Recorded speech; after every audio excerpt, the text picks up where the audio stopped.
Dakol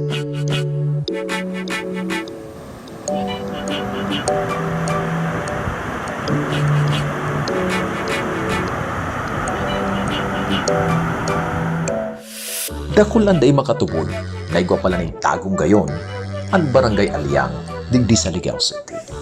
Ang sa indang multi-tiered waterfalls na nasa tahukan mga kabasan. Kaya itong panahon permida ining pigdadayo. Yan po kita sa Busay kan Barangay Alyang, Ligao City. Panahiling man ang kolor. Bawal po ini sa mga maselan ha. Kung medyo dainin do street ang mga araw kayo ng klase ng tubig, dahil na kamo magbibig. Sa medyo malabog, pag nagtungtong ka mo, yan. Pero sobrang lipot.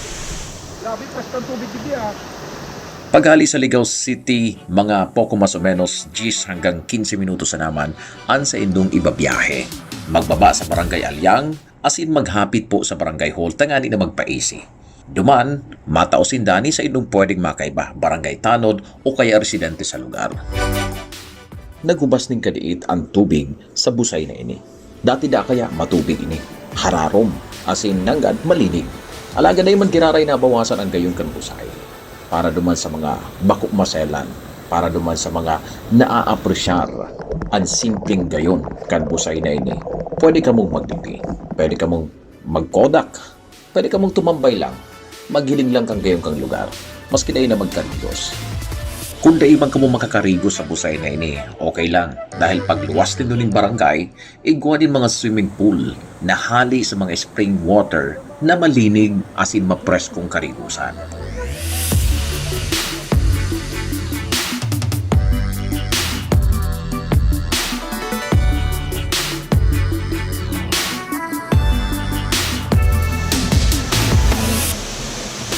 Mag-ingat sa naman sa paglakaw sa mga paras dahil kung hindi ang maraot, bad kaya madagit ang mga paraoma, dahil na naman kita makaagi. Inida kaya ang naging issue kan mga panahon, kaya dahil pigpapalaog ang mga ekskursyonista digdi dahil ta, lalo kung malumuy pa ang mga paras, delikado para sa mga nag-aagi. Kaya man kaipuhan doble ingat kita. Multi-tiered, asin sanga-sanga ang mga waterfalls digdi. Makakapili ka mo kung gusto nindo. Talagang magayon, mapresko. Daining entrance, yun ang pinaka-importante. Kaya ano pang pigalat nindo? Marana, rabas na kita sa Busay kan Barangay Alyang, Ligao City, Albay.